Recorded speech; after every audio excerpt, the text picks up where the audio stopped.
E aí galera, beleza? Aqui quem fala é o Rage. Eu queria que vocês me dissessem o que vocês acham dessas curvas que vão passar aí rapidinho.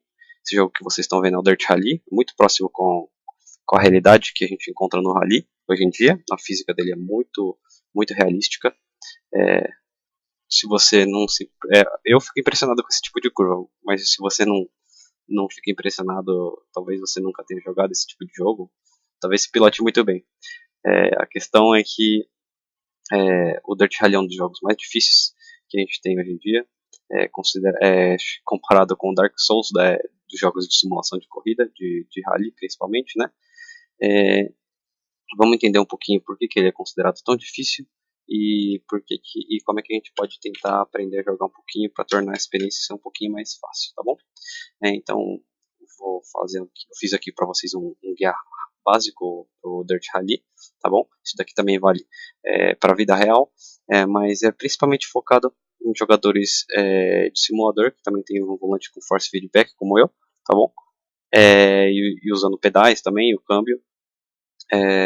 Vou dar algumas dicas de como a gente pode ter um maior controle nesse jogo e não se frustrar tanto, tá bom? Então, esse guia vai ser focado um pouco mais na distribuição de peso e nas notas que o copiloto vai dar pra gente aprender um pouquinho, entender como é que ele vai conversar com a gente, porque a dificuldade do rally, ela vem por diversos motivos, né? Diferente de uma pista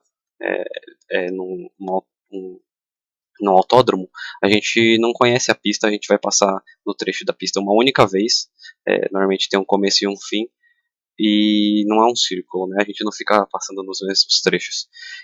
Então, tudo que a gente vai enfrentar durante a corrida vai ser cantado pelo copiloto. O copiloto vai falar para a gente sobre as adversidades da pista, sobre as curvas, o nível de dificuldade das curvas e outras adversidades que podem aparecer, porque a pista de rally ela costuma não envolver asfalto, você perde a aderência muito fácil, na maior parte do tempo, inclusive você está derrapando com o carro, e outras coisas que podem aparecer, como subidas e descidas, pedras, pontes, coisas que não costumam ter dentro de um autódromo, tá bom? Então vamos entender um pouquinho mais como ficar melhor no jogo de rally, né? Ou na vida real também, isso se aplica igualmente. Então vamos falar sobre a coisa principal do rally, o que você vai mais focar sua atenção enquanto você está dirigindo o seu carro no rally, sobre a distribuição de peso do carro, tá bom? O carro ele normalmente é mais pesado na frente, onde fica o motor. O tanque de combustível costuma ficar atrás, mas ele não costuma ser tão pesado quanto o motor, né? Então a maior parte do peso costuma ficar na frente. É importante você saber disso, para saber como é que você vai controlar a aderência dos pneus, tá bom? Sobre a distribuição de peso, se ela vai mais para frente, se ela vai mais para trás. Normalmente o peso fica concentrado na frente, quando a gente freia, a tendência do peso do carro é ir mais para frente ainda, tá bom?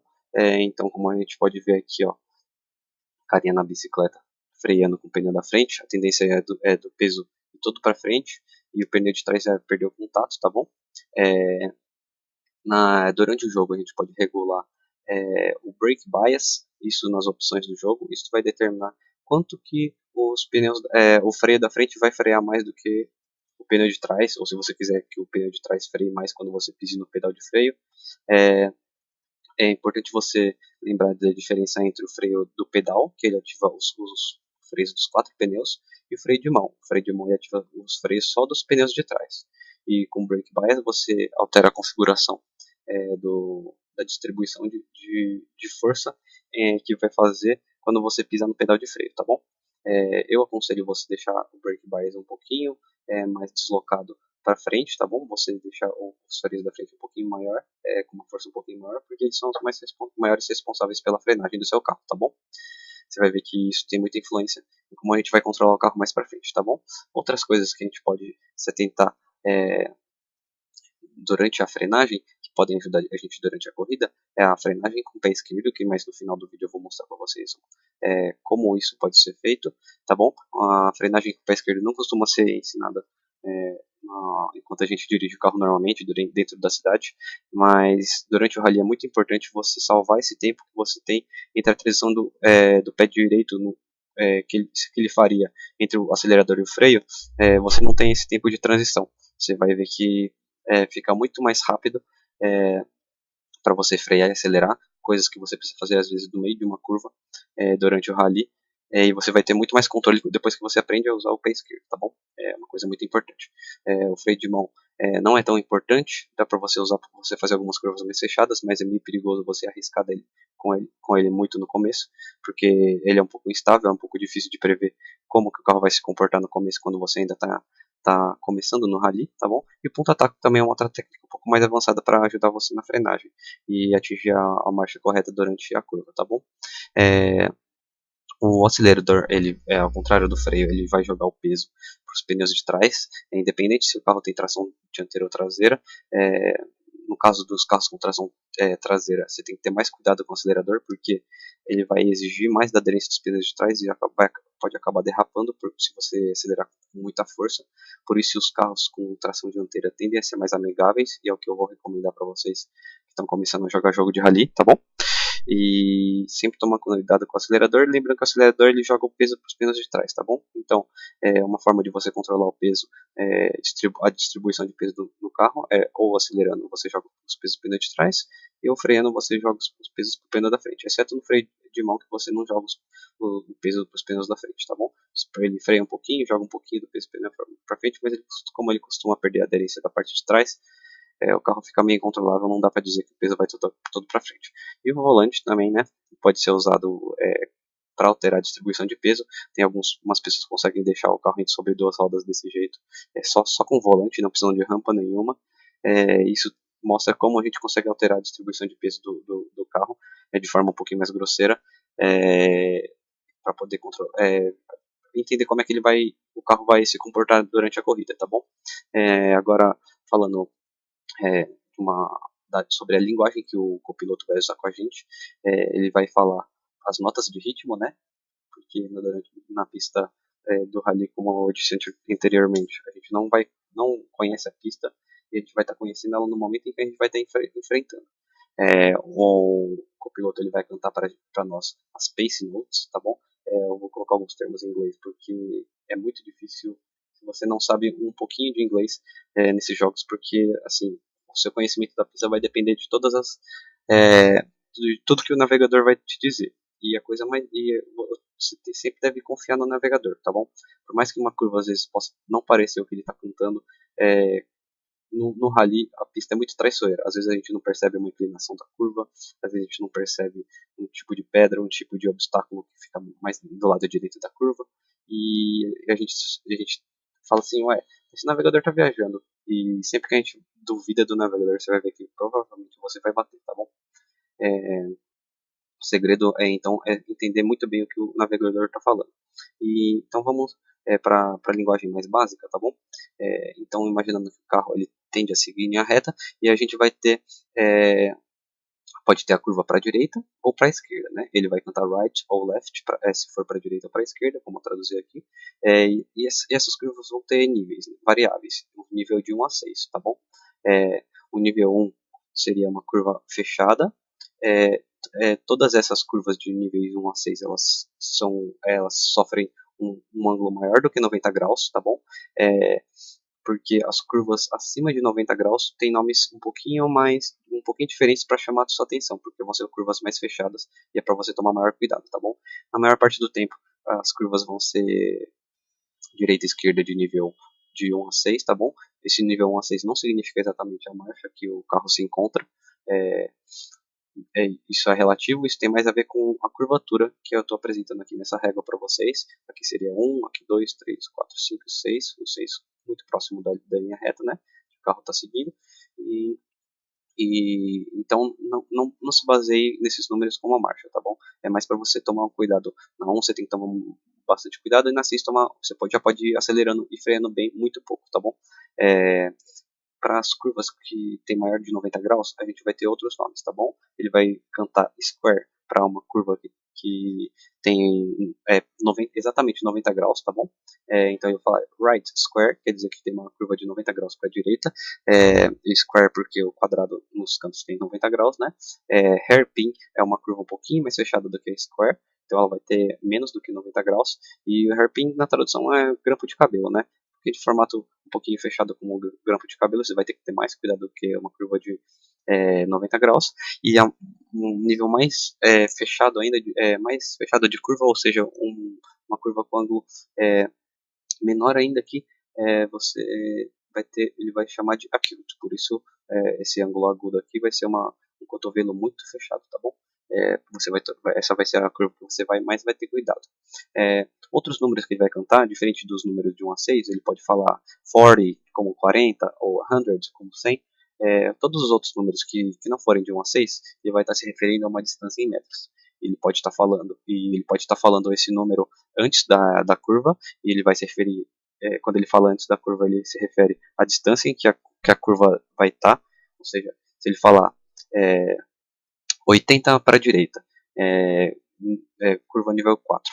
Então vai ser uma curva nível 4 para a direita, só que ela está a 80 metros de distância de você, tá bom? Se ele falar o número depois da curva, a gente falar curva 4, 80. Então a curva 4 ela vai ter aproximadamente 80 metros de distância. A curva inteira vai ter 80 metros, não que ela está a 80 metros, entendeu? Isso é uma coisa importante para você não se confundir durante as calls, que às vezes elas vêm de uma forma um pouquinho rápida e fica um pouquinho difícil de entender, mas com o tempo você vai aprendendo. Outras, outros detalhes que o copiloto também pode falar para você, que dizem respeito às dificuldades que você vai encontrar na pista de rally, podem ser deep, que se refere a mergulho, quer dizer, ela vai ter uma vala, uma parte que vai afundar no carro, e nessa parte, quando o carro passa por baixo dessa vala, ele costuma aumentar a aderência dos 4 pneus, e depois, logo quando ele vai sair, a tendência é perder a aderência dos pneus. Você tem que lembrar disso, e toma muito cuidado se você tiver uma curva logo depois de um dip, pode ser que você não consiga virar se você tentar esterçar o carro logo depois que você passa pelo dip, tá bom? O jump é uma um outro chamado do copiloto, que se refere a um pulo, que é quando você vai passar por algo como se fosse uma lombada, tá bom? Quando você passa por um pulo, você pode perder o contato dos pneus com a pista totalmente. Você só vai conseguir controlar o carro de novo quando os pneus entrarem em contato de novo com a pista. Então é muito importante você tomar cuidado um pouco antes do jump, para não perder o controle do carro, tá bom? Se você for pular, você tem que ter certeza de que ele está alinhado e que ele vai pousar de forma certinha, para você não perder o controle do carro, tá bom? Porque no impacto no momento em que o carro impacta no chão, você vai ter muita exigência da aderência dos pneus, e se ele estiver torto, vai ser muito fácil de você rodar, tá bom? Careful, cuidado, não tem muito segredo. Isso vai estar relacionado a algumas condições adversas da pista, como uma ponte ou algum obstáculo que possa estar do lado de dentro da curva, tá bom? Camber, em relação à inclinação da curva, tá bom? Durante a curva, ela pode se inclinar para dentro, como nas curvas de NASCAR, ou então para o lado de fora. E as curvas para o lado de fora são uma curva com uma inclinação ruim, ou seja, um bad camber, que ela quando você tende a fazer a curva com esse carro, ele tende a jogar você para fora. É muito mais fácil de você perder o controle se essa curva tiver uma inclinação para o lado de fora, tá bom? Então toma muito cuidado se você ouvir bad camber. Water splash se refere a algumas poças de água que você pode encontrar. Você vai perder contato com a pista por aquaplanagem, provavelmente, tá bom? Então você tem que tomar muito cuidado na hora que você está saindo dessa poça d'água que você vai encontrar. Outras duas causas importantes que podem aparecer depois das curvas é tighten, que ela se refere a fechando, ou open, que seria uma curva que vai abrindo. Essas duas características ele pode dar em algumas curvas que são um pouco mais longas, que a primeiro momento que elas podem parecer mais fechando, né? A curva a primeiro momento pode parecer que ela é meio aberta e depois de repente ela fecha. Então você tem que tomar cuidado, porque você vai ter que diminuir muito a velocidade por causa desse cotovelo no meio da curva, tá bom? E open quer dizer que uma curva ela vai abrindo suavemente, então você vai poder acelerar mais cedo se você ouvir essa call, porque a curva ela tende a ser mais suave na segunda metade dela, tá bom? Uma call muito importante que você vai ouvir é don't cut, significa não corte, significa que você não pode de forma alguma sair dos limites da pista, porque nas margens dela costuma ter algum obstáculo rígido que provavelmente vai acabar com a sua corrida, tá bom? Vai acabar com o seu estágio, você vai ter que reformar seu carro completamente ou recuperar ele, tá bom? Então sempre respeita a fala do navegador. E middle, ele pode falar stay middle ou seria fique no meio, ou ele pode falar também stay right ou stay left. Ele vai falar como se fosse a faixa da pista que você deve respeitar para você passar por uma parte mais tranquila da pista. Se você não costuma respeitar o que o navegador diz, você vai passar por uma zona que é muito mais difícil de controlar seu carro, pode ser uma inclinação ruim, e você vai acabar tendo uma dificuldade de controlar seu carro, tá bom? Então vamos dar aqui mais umas dicas extras, tá bom? Então vamos dar sempre preferência por carros com tração dianteira, tá bom? Porque esses daqui vão ser mais fáceis de controlar e são mais amigáveis do que os carros com tração na traseira. Ou também os carros com tração nas quatro rodas, que são os mais preparados para rally. Os carros com tração traseira, toma muito cuidado com o acelerador, sempre dosando muito bem na saída das curvas com ele, porque é muito fácil de você rodar. E isso eu recomendo mais para os jogadores mais experientes, tá bom? Os pedais, lembra sempre que os pedais não são botões, eles podem ser dosados, você não precisa pisar tudo ou nada neles, assim como a gente vê nos botões de controle. Então é importante sempre você estar muito dosando o pé no acelerador e no freio. Por isso que é muito importante você estar com o pé direito no acelerador e o pé esquerdo no freio sempre que possível, para você poder jogar com a distribuição de peso sempre imediata, de acordo com as adversidades que você vai encontrando na pista, tá bom? Agora, outras coisinhas, se durante a curva você tem que corrigir, se você percebeu que está perdendo o controle e você quer fechar mais a curva, você tá saindo da linha ideal que você quer, então você deve normalmente pisar levemente no freio, enquanto você esterça, tá bom? Quando você pisa levemente no freio, o peso costuma ir para os pneus da frente do carro e ele costuma responder melhor, o volante costuma responder melhor em questão de virar o carro, tá bom? Mas sempre você deve pisar levemente, porque senão você trava os pneus da frente, você vai perder a aderência e daí o volante não vai ter efeito nenhum. Você tem que pisar levemente para jogar o peso para frente e ajudar um pouquinho na tração da curvatura do carro, tá bom? Se você está na curva e você quer abrir um pouquinho, você está fechando demais, às vezes vai ter um obstáculo, você precisa abrir. Então você tira um pouquinho o pé do freio e você vai acelerar levemente, tá bom? Enquanto você alivia o volante, tentando abrir um pouquinho na curva. Isso vai te ajudar a corrigir na curva, vai ajudar você a manter o controle do carro sempre que você vê algum obstáculo, sempre que você não conseguir entrar direito na curva, o que não é muito incomum no jogo de rally, tá bom? Lembra de tentar fazer o pêndulo em curvas fechadas, isso é uma técnica de contra-esterço, é uma coisa um pouquinho mais para os jogadores avançados, mas como eu mostrei no começo do vídeo, aquelas curvas bonitas, muita gente usa o pêndulo, a pessoa usa da técnica de contra-esterço. Se ela tem uma curva para a direita, ela vira um pouquinho antes da curva, ela vira para a esquerda e depois ela vira para a direita abruptamente para poder dar uma sacudida no carro e fazer um movimento de pêndulo. Assim a bunda vai ser jogada e o bico do carro vai estar apontando para o final da curva de forma mais rápida, sem que ele perca muita velocidade. Isso é uma das coisas mais bonitas que tem no rally. E outra dica importante também é que a curva que vai preceder uma longa reta é a mais importante da corrida, é onde você mais vai conseguir minar segundos e tempo no rally, porque se você consegue sair cedo dessa curva de uma forma rápida, você vai atingir uma velocidade alta no começo dessa curva e vai aproveitar o máximo de velocidade máxima nessa reta longa, tá bom? Isso é o momento mais importante do rally, tá bom? Então é isso, galera. Muito obrigado. Se você gostou aí, deixa um like. Eu vou pôr aqui no final um videozinho, um trechinho de um vídeo de um rally, piloto de rally profissional chamado Tim O'Neill, que ele mostra um pouquinho de como funciona a frenagem com o pé esquerdo, tá bom? Espero que vocês gostem.